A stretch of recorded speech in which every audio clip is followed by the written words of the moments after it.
district. I'm happy to be out here with you today, and thanks for inviting us out. Just before we get started, Donna's going to come up and give a bit of a welcome and introduction for us. Thank you, Emily. Is anybody here from the Bachelor Band?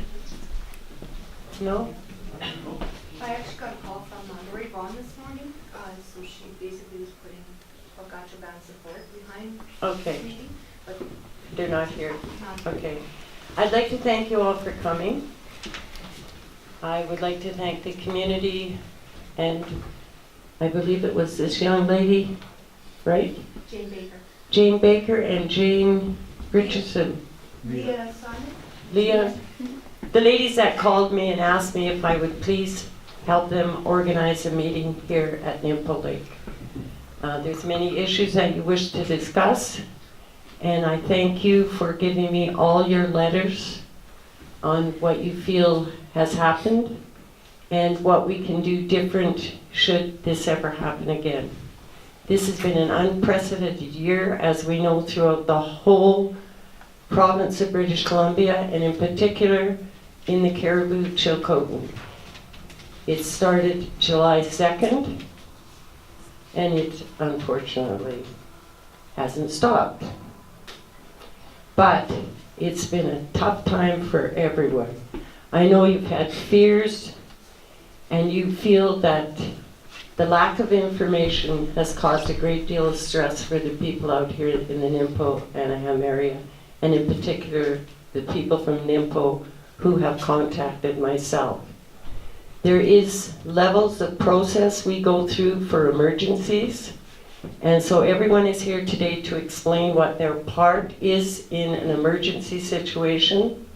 We have a lot of people here from the Wildfire, Forestry Wildfire Service, who have done an excellent job out there on the front lines. We cannot say enough about our firefighters.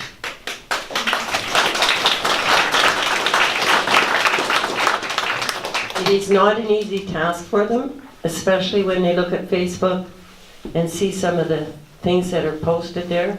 Believe you me, they don't deserve it. And when we talk about back burns, and there was a back burn that went bad, I saw with my own eyes back burns that saved communities. So I would encourage you to look at the positive side of what they've done, not the negative side. The RCMP have been around helping keep people safe, and I know there's a few issues on some of the people that feel the RCMP maybe were a little heavy-handed. They're not really. They're really good people at the end of the day. You know, I've experienced this throughout the whole Cariboo-Chilcotin. We had people from Surrey, RCMP officers from Surrey. There was 150 of them down in the South Cariboo, because everybody got evacuated, except some of us. And you know, they now want to come and move to the Cariboo-Chilcotin. I just talked to the officer from Port Moody. He was going to retire, where is it, New Brunswick or someplace? He kind of thinks he likes it here now. So your hospitality to these people really and truly has been wonderful. And I know the biggest problem you've had is lack of information.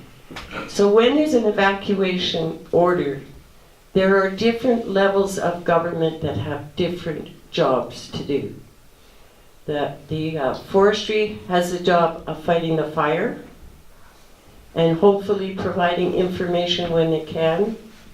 The regional district works under the auspices of the Local Government Act, and it is their job to provide ESS services, social services, which are all done by volunteers. There's nobody paid. Along with, they do sign evacuation and evacuation alert orders.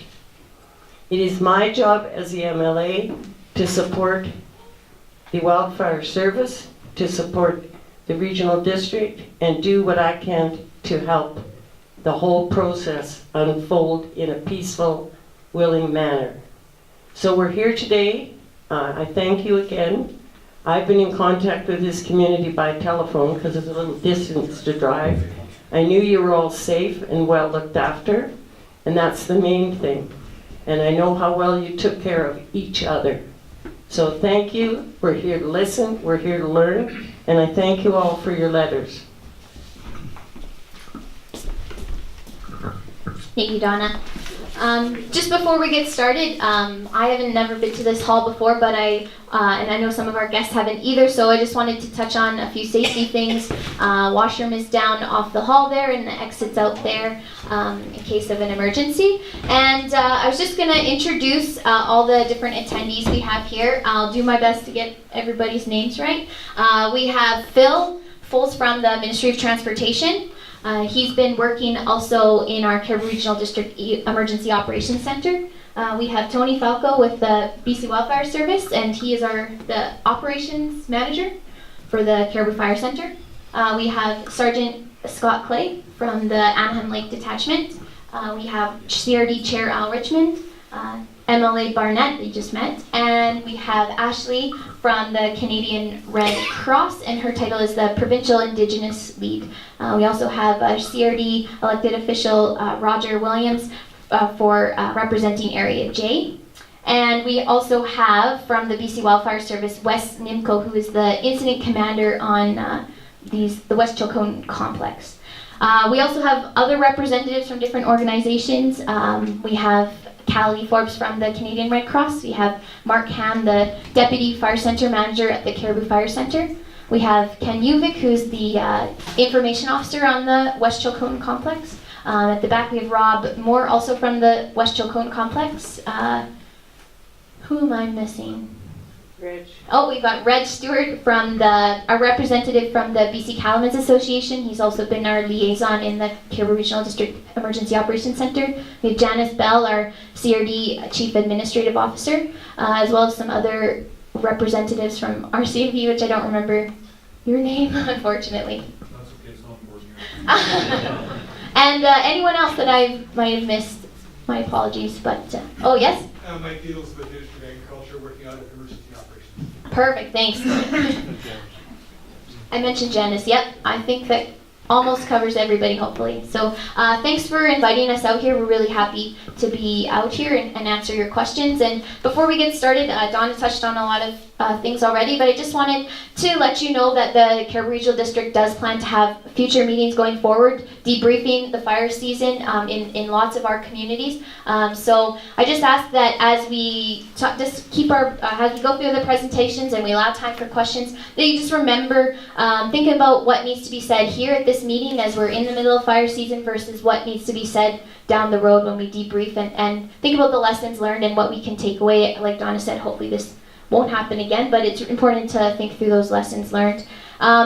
We are still in the middle of fire season, as you're all well aware, and this is a time where we need to come together as a community and as a region, as all of our communities to come together, support each other, and work through this. So realizing that there's heightened emotions, it's important that we need to be kind to ourselves, to each other. I'll be moderating, so just to set the ground rules, I just want to make sure that we're moving forward in our comments and questions in helping us move forward together. So just to be aware of that.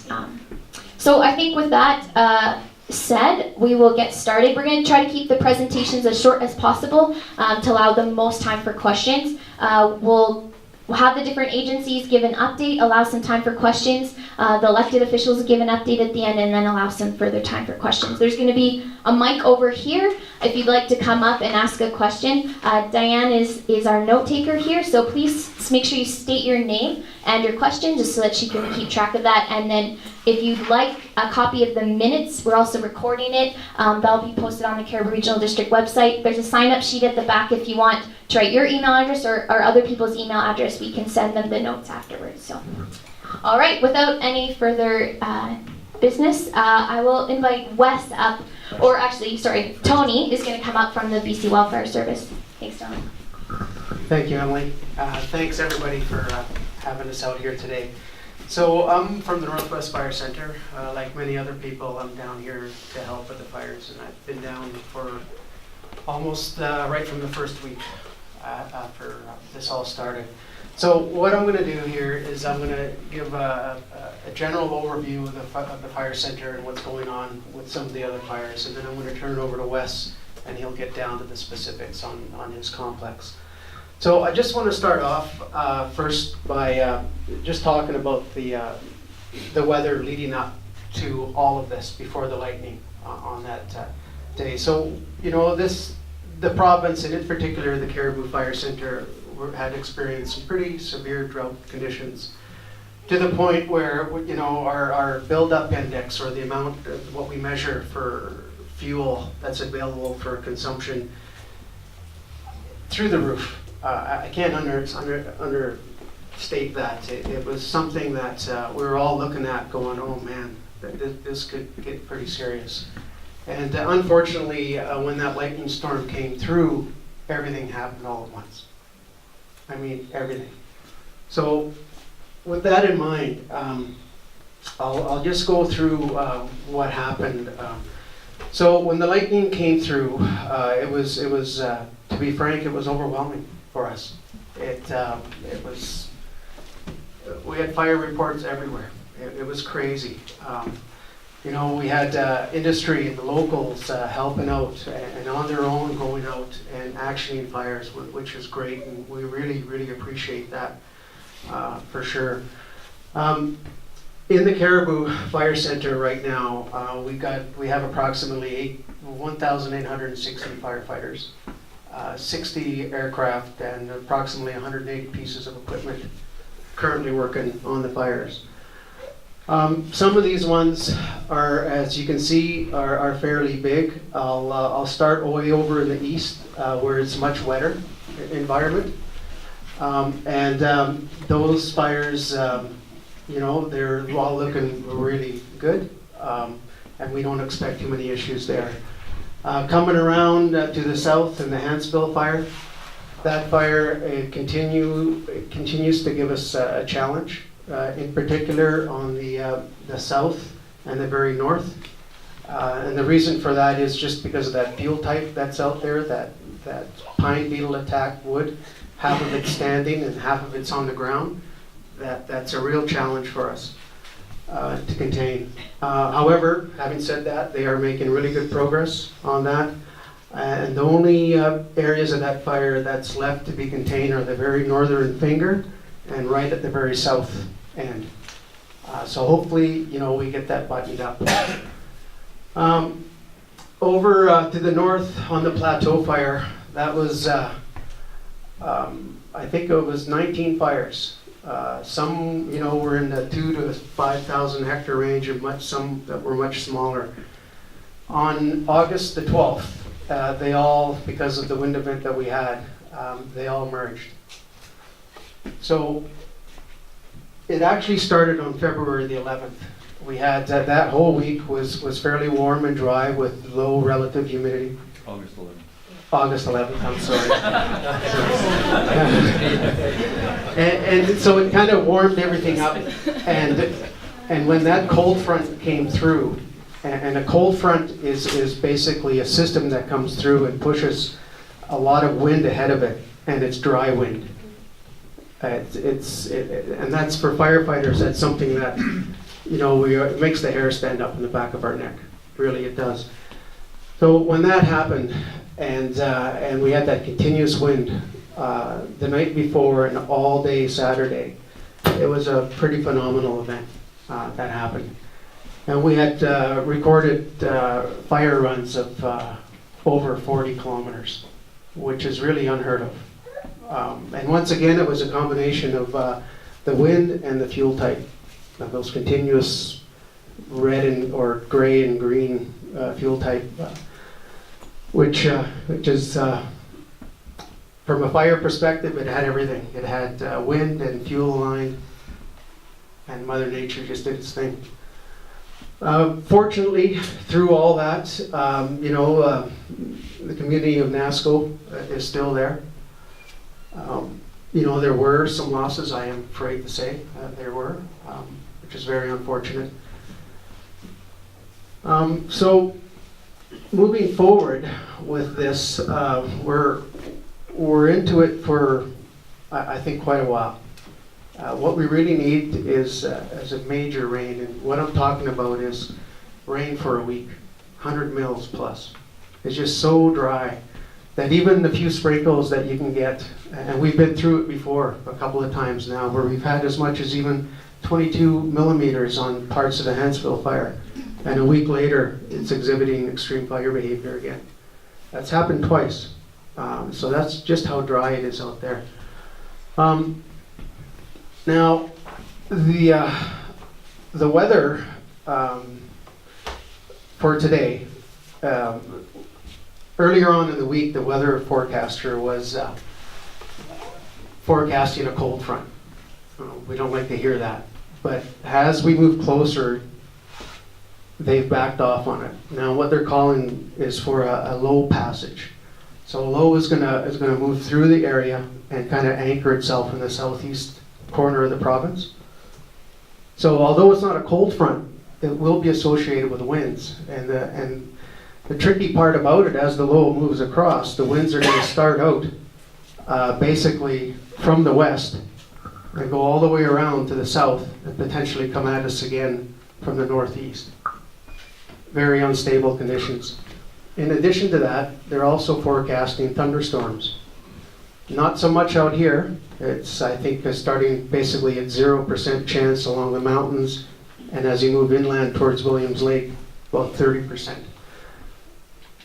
So the problem with all that is, with thunderstorms, you can get winds from 40 to 70 km, and unpredictable direction.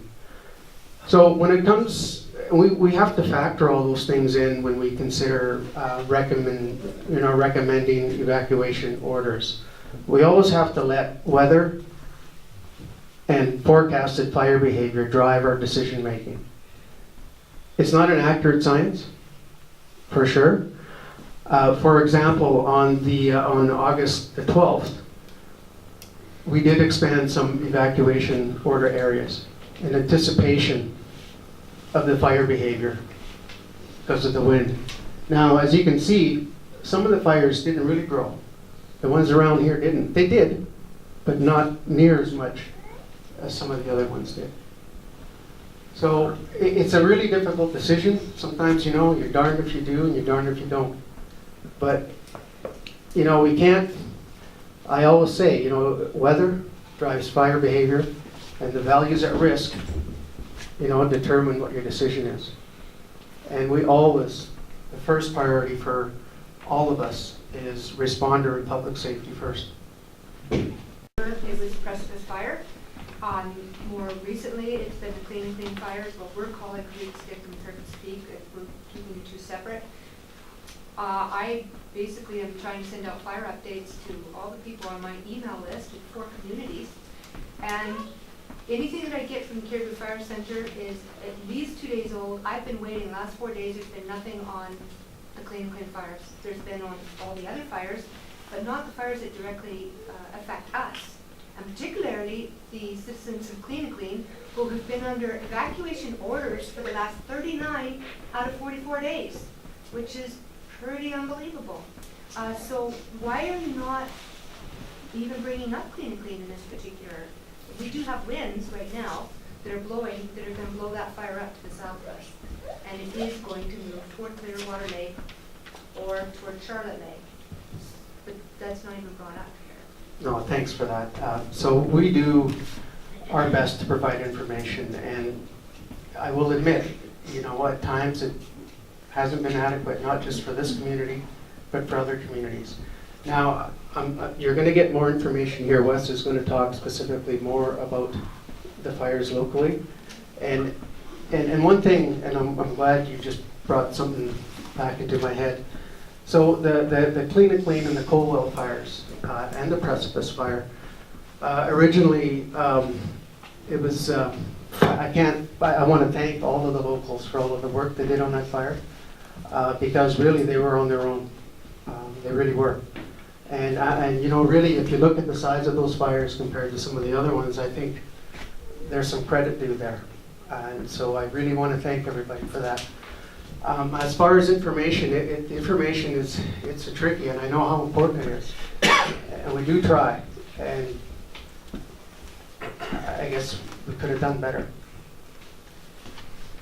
Sorry to interrupt, but before we go to questions, I don't know if we want to have the full presentation, just to include the fires closer, and then, it's very echoey, I apologize. Also just wanted to mention there are a few chairs up here for people if you wanted to come sit, but maybe we'll just finish the presentation off by the BC Wildfire Service, and then we'll have a round of lots of questions, so.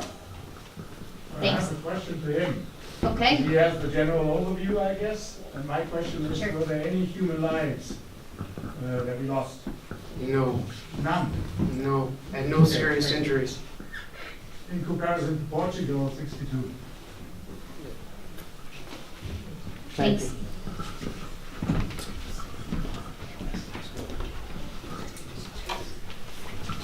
Good afternoon. Thanks for inviting me to your meeting. I'm Wes Nimco, no relation to the lake. And I've come in from Alberta, and we've been here since Friday night. We brought a 10-person management team in to start working these 3 fires. So I was only speak of the strategies that have taken place since I've got here. On the Prescott fire, we have a number of men and helicopters on there, about 60. It's looking really, really good for us, and I think we'll probably make a recommendation for that one to go from an order to an alert here today. For the Keeney fire and what we're calling the Caldwell, based on the priorities of human life and property first, we are working the east sides of the fire. Most of the heavy equipment now have tied from the rocks in the north down around the lakes and are working back to the rocks on the south side. We've got about just about 120 men in there now and helicopters, and we're holding the edge. So the cat darts are almost around and we're holding the edge. We're not worrying about what happens in the west and the mountains and the rocks, because that's not a priority. The winds are going to test us today and probably again a bit tomorrow. If we feel comfortable and we hold the winds and stuff, we'll probably make that suggestion as well to lift the order to go to alert. We just want to be one good day of testing the work we've done. The local equipment operators and staff have been just fantastic for us and helping us out. The firefighters from the BC Forest Service are working well with us. We have some Mexicans. We're pouring the water to it as best as we can, and we're cutting guard. And it's looking really good from the day we showed up here Friday. The crews are making good. If it can stay calm and cool like it has been, we're chasing it and it's not chasing us. So that's kind of the strategy we've had for now. We'll try and hold it today, strengthen the guards again tomorrow, and that's kind of the direction we'll go, and we'll just chase it back into the rocks. You're going to see a lot of smoke. You're going to see some possible flames as it backs into the valleys and up the slopes, but we're not worried about that because it's not a priority. The priority of the people here, ourselves, and the community. Thanks, Wes. So if there are any questions for the BC Wildfire Service, we've got Tony, we have Mark Ham, different. So if you want to come up and use the mic, then everyone can hear you. Otherwise, maybe just talk real loud. So, and just say your name first so we can catch that. Thank you. Can I ask Oh, something? sorry. I think this gentleman. Oh, Go ahead. go ahead. Okay, my question for the community and for the fire service here is, what happens when our students, who are your manpower, at the end of this month go back to school? We are going to have a reduced workforce in the community and those fires. So I want to know what you have made for the plans for those students who are going back to school. Thanks for that. So we do rely a lot on our students. Approximately 55% of our workforce are students. We knew that coming in, so we have requested additional personnel from Ontario, and I believe some of those are coming. And we do have access to some other foreign aid. And most importantly, the industry and local contractors are really stepping up. And so we are losing students, but you know, we are making up for it with local contractors, provincial contractors, local industry, which have been a huge supporter. And we've got our fingers into some staff in Ontario and potentially, if required, more Army folks and perhaps international aid. So we do want to maintain our workforce at the level that we have now while the conditions persist. So I think we're going to be okay that way. Thanks. Next question? Yes, well, I would like to say you're worried about the workforce here, but there are a lot of people that were looking for work but did not have the certificates that forestry all at once requires. Anybody can handle a pick and shovel and a water can or a water hose, so why do they have to have first aid tickets? Why do the employee has to find 4 other co-workers before he is considered to be hired? I mean, that's ludicrous. I mean, a lot of things that the forestry has done are incomprehensible. I am 77 years old, an old age pensioner, and I have received no assistance because I chose to stay, because my livelihood and my home is here, and I don't want to have it burnt down by people that have no considerations for the community. They only wish to fight the fire and we have no results from it. I mean, I can understand fires getting out of the way. Once they get out of the way, why do they not then turn to the community and try and protect the community? I said that at the last meeting. There are no fire hoses. There were no fire tanks available. BC has fires every year, and yet we are not prepared. The forestry is not prepared. The army is prepared for Sir, excuse me. with guns. Can you sort of clarify what your specific question is, and then we can get an answer for you? What I'm trying to say is there are employees, but there are too many restrictions that don't qualify. For out of province firefighters don't have to have half the certifications that British Columbian citizens have to have. Why is that? Those are really good questions, thank you. So we do have an emergency firefighter program, and we have gotten really creative and bent the rules, because unfortunately, you know, there are work safe rules and other regulations that, you know, that really I can't change or nobody else can. It's just something we have to live with. Having said that, we have been training local people all across. We have been innovative with that. Instead of perhaps going to the 2-day course, we've done on-the-job training. So, you know, we have done what we can, and you know, that's still out there through our information or local incident level. If there are people looking for work, especially if they are ticketed, we'll grab them right away. If they're not, we will consider putting on a course for them if we have to. The contract community, which are also local and provincial, has really stepped up, and we have employed them. One question, may I interrupt? Why is it that people wanting to work on a fire have to pay for their own certificates when they should be paid for? Other members in the community, their tickets are being paid for. A lot of people that are looking for work can't afford to go to Kamloops or Kelowna to get certified. They haven't got the means. Under what I would say would be a normal year, yes, you're absolutely right. You have to go take the course, and quite often they're not offered locally. However, I will say that this summer we have bent those rules, and we have taught locally, and we haven't charged. Yes, question?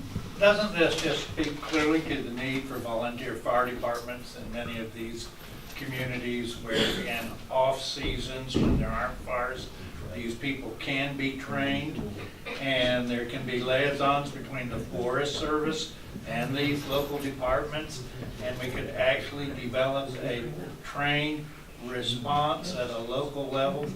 I said earlier today, God, we need cell phone service out here so a fire can be reported in an instant and somebody could respond to it. And it seems to me wherever we have an RCMP detachment we ought to have a volunteer fire department. I agree totally. And maybe perhaps, that is something going forward now that all this has happened that we can all push towards. Actually, three things. We've actually checked into that for Nimpo community. The training, the requirements, the liability, everything is so rigorous. We don't have the resources to support that, for one. So my first question is, with regards to backburns, do you have a policy in place at all? I spoke to Kim about this and he was very helpful, but I'd like to know if you have a policy in place where you consult with local equipment operators or people that are on the ground that are familiar with our particular terrain, fire behavior, and winds. We know that a lot of specialists came in from Australia and other places. Obviously, we know that backburns are a very important tool in the toolbox. We understand that. They can go bad, unfortunately, in the wrong circumstances. But the wrong circumstances, I feel, is by not having the knowledge on the ground. We have what we call our squirrely chokehold winds out here. Everybody knows about them, but if you're from somewhere else, you don't. So that's one of my questions, is do you have a policy in place to actually consult with locals regarding that? As far as a policy, I'm going to have to say no, not a policy. But however, incident commanders, when they go into a unfamiliar location, they really do try to tap in, if they can, to local knowledge. And that can be from local equipment operators or just a rancher perhaps that's been around for a while. Now, that has worked in some areas here, but unfortunately it didn't follow through in all areas. I do believe, and as a previous incident commander, and that's kind of when we come to a decision-making table, I think everybody has a voice, and I think when you take into consideration that local knowledge, your quality of decision is definitely much better. So I agree that that is something that we should do, but as far as a policy, no, it's not. Okay, my second question is, I spoke to a lot of people, as you all know, a cat driver who's been pushing guard for 6 weeks. These are his words. In areas where New Zealand firefighters, Australian firefighters, and Alberta came in, they were on the fire at 6 o'clock in the morning with those guys operating equipment. As soon as firefighters from BC showed up, and we've, by the way, had this problem since 2003, the Joko fires, everybody knows. As soon as the BC firefighters show up, first they have to arrive at staging, then they have to have their safety meeting, then they have to do their stretches, and 2 days in a row down in Clean Fire, those guys never even had a chance to pull hose before they were running for their lives because the winds came up. Because you can pretty much set your clock by when the winds come up, about 11 o'clock, 11:30 every morning. And they're not, what we wonder is why aren't they out there at 5 o'clock or 6 o'clock in the morning? Have your safety meeting in the afternoon. But why aren't they on the ground and fighting fire when it's calm, early in the morning, humidity's high, The things that we have to consider. When you're in a campaign like this that's going to go on for months, fatigue management is also really important. We do have, safe work directives that only really allow us to work up to a certain amount of time unless there's safety, public safety, or property at risk. And obviously there was. All I can say is I agree with what you said, and it's something that moving forward that we're going to have some serious talks about. Well, I don't understand why the other firefighters can do it and we can't. If there's something wrong, your answer, you're trying to help us to understand. But if the others can do it from the other countries or even another province, there is no excuse for BC. BC should be working harder than the rest. They shouldn't be coming here to show us up. It doesn't look good. And you know what? If this is the kind of thing that's going to happen, when we really need them, they're going to say, forget it. You guys can't get your act together till 11 o'clock when it's too late. Like, that's just common sense. And I have felt through this whole thing that there's a lot of people that have lost their common sense and their logic. You know, I understand, you know, everything you've said, and I'm glad to have the information, but a lot of common sense has not been used here. And this is one instance, and I don't think that the community should have to put up with that. If you don't have enough for 3 shifts, at least get the early shift out there. Yeah. Yes, they need their rest, of course they do, but get them to bed early and get them up so they can get out there. Because she's right.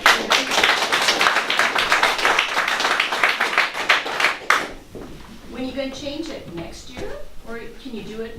It's got to be changed. Why wait? Just get going. We actually have had this problem since 2003 on every major fire. Choco fire was a very good example of that. Anybody that knows Choco knows the winds come up at 11 o'clock, Tapioco, any other number of lakes, because of our terrain.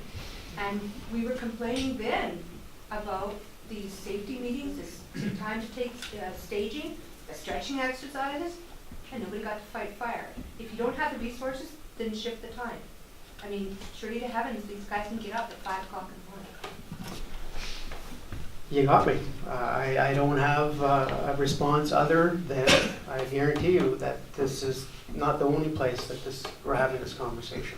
Well, then You know. where do we go to get these changes made? Like, if you're not the one that can do it, who do we talk to say we'd like to see these changes implemented? If people come in to fight fires, are they just interested in a banker's hour job? Are they coming to really fight fires? So another thing too, and you know, I'm not trying to make excuses, but another thing too, when you look at our priorities of life and safety, quite often the fire behavior is extreme in the afternoon. Everybody knows that, okay? We can do our best firefighting in the morning, but when it comes to public safety, we also have to be available throughout the entire day, in the heat of the day, or towards the evening when things do blow up and we do have to go in and perhaps provide assistance to local owners. So and that happened especially at the beginning. We were getting up, maybe not as early as you would like, but everybody was putting in 16 to 20 hours a day. So can I'd just like to ask, because I've been with Wildfire this time around for just about a year, so I haven't had the same level of operational experience as Tony, and that occurred to me too this year, early on in the season, is how come we're getting out there at 8 or 9 o'clock, how come we aren't out there at dawn? And so I did talk with the guys about it, and as Tony says, we did adapt, we instituted swing shifts where we could, but one of the things that I learned is that sometimes it's cool in the morning, it's good to get out there and put a line in, but if your activity for the day is actually going to be burning off, you want to have people out there in the afternoon, not in the morning. So I think sometimes you want people later in the day and sometimes you want them early. It's not always the same way. So I just wanted to share that because that was a lesson. I think we'll just have to, I don't want to keep you all here forever, and realizing that we have a lot of agencies. I don't want to cut off questions either, so maybe just 1 or 2 more questions for the wildfire, and we can come back to this at the end. So, yes? One question. Oh, sorry, just at the back, this guy back. I just wanted to ask you, whose responsibility is it to inform the community about the status of the wildfires? Is it your the BC Wildfires responsibility, or is it the Cariboo Regional District's responsibility? Fire information should flow from the incident level, and in cooperation with the local government, that information is supposed to get out to the public. But we are responsible for the fire information. As far as alerts and evacuations and where those lines are drawn in that communication, that comes from the local government. Just one question. Sorry, I just want to, I know we've had a couple questions, just want to make sure there's not one other question. We'll just have this and then we can come back to yours at the end, okay? Thanks, sir. Go ahead. Getting back to the local fire departments, etc., we're from Charlotte Lake. In the recent years, we have done our whole boundary behind most of the buildings. We have a clear-cut area so that we have a buffer. Some of the communities here haven't done that yet, but they are planning on it. But you can't afford to have a fire department with all of the insurances and all that stuff out there.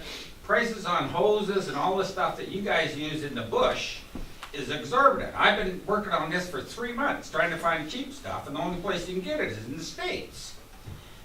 When you guys are finished on the fire stuff, do you have stuff that can be donated to communities for them to look after themselves? Because we have to do the first step. The simple answer to that is no, we don't.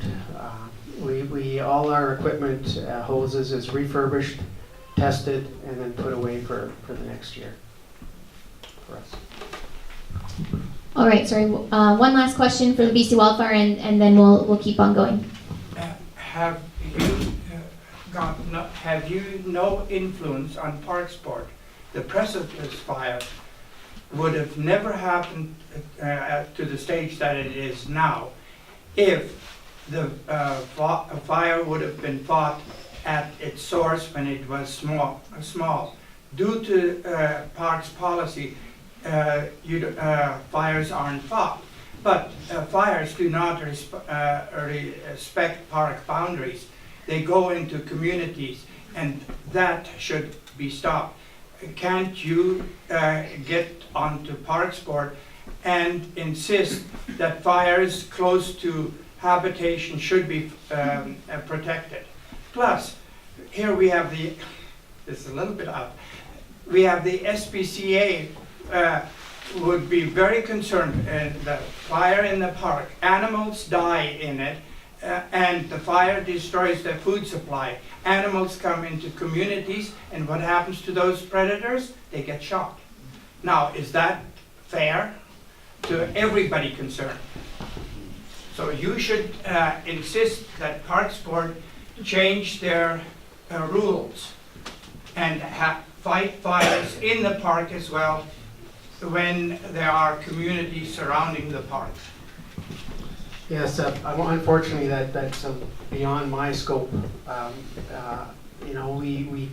We can give our 2 cents worth for lack of better words. But every park has a fire management plan, and to be honest, we don't have that much influence as we should. Well, it's about time that the community will have to do something about it. All right, thanks, sir. We're going to have to move along. We're going to have Reg Stewart come up with the BC Cattlemen's Association just to give a brief presentation. After he's finished, we'll have a few questions. We'll keep going like that, and then at the end, we can also have any outstanding questions brought up again. So, thanks, Reg. Thank you. Good to be here with you. I represent the BC Cattlemen's Association and recognize some of you from my work as the Provincial Ranch Safety Consultant for AgSafe.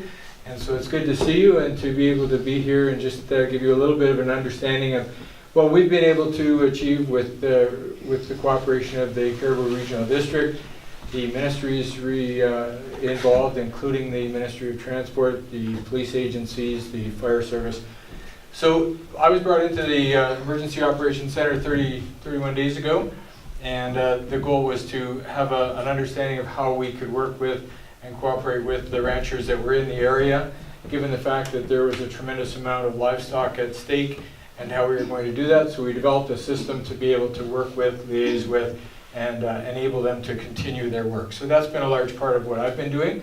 And if you have any questions about that, I welcome that. The second thing I'd like to speak to is just the recovery process. If you are here, if you are an agricultural producer in the ranching sector in particular, the recovery process has begun with the ability to compensate some immediate and emergent issues for feed. If you've lost pasture, if you've lost the actual feed stacks, as some of our people have. There's been some tremendous devastation out there, as you're all aware. There's been infrastructure lost. There's been a lot of things that have gone on out there in the human toll of the emotion, the lifestyle, all of those things within the ranching sector in particular, and it's going to take a long time to recover. And so there's a lot of work to be done.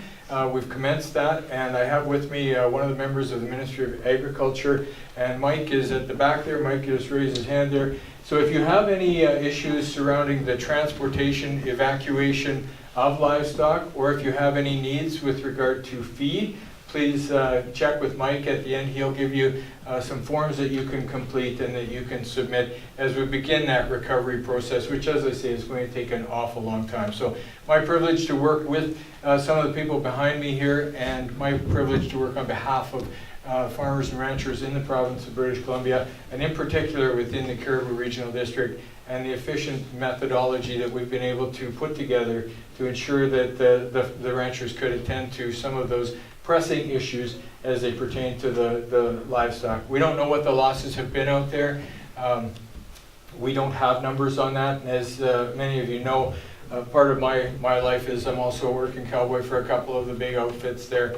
And in riding, we haven't even found stuff yet. We've got cows that are missing in various locations. We don't know what's come of them or not come of them. And so that's going to be an ongoing thing. Someone wisely said at one of these meetings, we'll sort it all out when the snow flies. And unfortunately, that is sadly going to be some of the reality. People ask me what the cattle losses are. Kevin Boone, the manager of the British Columbia Cattlemen's Association, has stated that 30,000 cattle were affected. And by that, he means that 30,000 cattle were displaced, they were moved. But having ranchers in place to be able to move their livestock to the safer ground that they knew and keep in front of that has been an effective part of being a liaison for that agency within the Emergency Operations Center. So thank you for your time. If you have any questions pertaining to it, if it moves or it whinnies, I'm your guy. If you need some paperwork or some money, Mike's your guy. Thank you. Thanks, Reg. Any questions? Reg, do you want to stay just in case there are any questions? Oh. Any questions for Reg before he sits? He's on the go. Okay, well, you can ask him afterwards. Okay, thanks, Reg. Next, we'll have Ashleigh with the Red Cross just give us a bit of an update on what they can offer for the community. Hello, yes, you can hear me. Hi, I'm Ashleigh with the Canadian Red Cross. And I first off just want to say on behalf of the Red Cross, thank you for having us in your community today. I know this has been a trying time for most people, so we really appreciate you inviting us here and the fact that we get to be here to inform you a bit further on both the assistance that we've already provided and how we're going to move forward with you through recovery. So just touching on what's been done so far, I know a lot of you are aware of our work in response, but I just want to re-communicate that in case there are any gaps in your knowledge and what you've received thus far. So upon, of course, evacuation order, those who are registered were able to receive a one-time payment of $600 from us if you were evacuated for longer than 14 days. Every 14 days, you were eligible to receive another $600 from us. So most typically, that was received through an electronic funds transfer through your online banking through email. When you returned to home, you were then eligible to receive another $300 upon re-entry and a cleanup kit. That $300 would have been given to you the same way that you had received the $600 prior to the $300.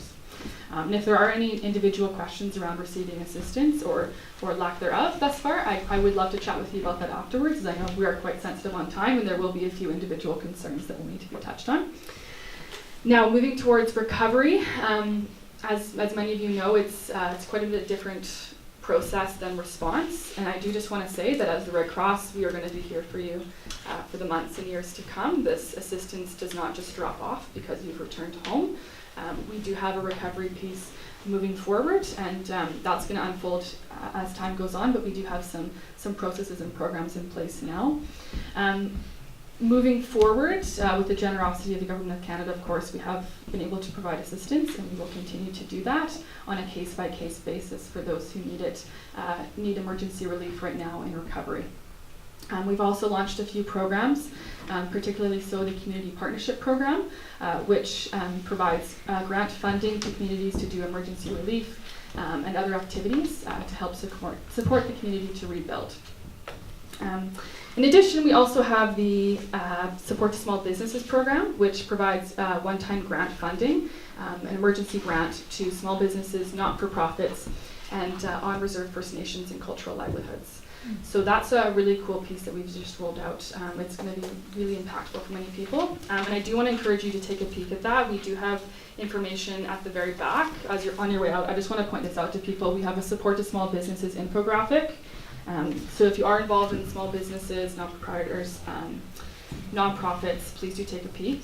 We also have the Community Partnerships Program, and they're both available to look at on our website as well. There's a lot of information. You can apply online, you can apply over the phone, so they're quite accessible to you. If you have any questions, again, I'll be happy to answer those now or after. So any sort of general questions for Ash, or were you finished? No, and that's it. Yeah. Oh, and, okay. Yeah. And specific questions, about your specific situation, maybe you can come talk to her afterwards. I'll field those afterwards, because I know we're quite pressed for time. Okay, we know that $100 million was given to Red Cross to distribute by the government, correct? We did receive, yes, funding from the Okay. government. So what percentage of that actually goes to people and what's used for administration purposes? We'd like to know. Yeah, so I'm going to have Callie help me answer this, but I believe no more than 5% is for our administration. And so 95 cents of every dollar donated for an appeal through the Canadian Red Cross goes directly to communities impacted. Yeah. Okay, is there an audit afterwards regarding? We do donor reports on a 6-month yearly basis and every year after that. So that provides updates on how donations have been sent to date. And Callie, what's that website again that identifies not-for-profits that basically grades? There's a really great website out there that actually grades nonprofits on there. I can't think of them. We have a great rating, so you can. I'll try and find that and I'll let you know. But yeah, I don't need the rating. I just want to be. No, absolutely, and that is available. Yeah, we're very transparent with how we operate. Yes. I've got a question to ask. The $600, is that per person or per household? Per household. Yeah. Per household. That's what I thought, and not that I need it. That's not the question. But what is important is there are members in the community here, the non-native community, that haven't got the means to go to Prince George to get relief.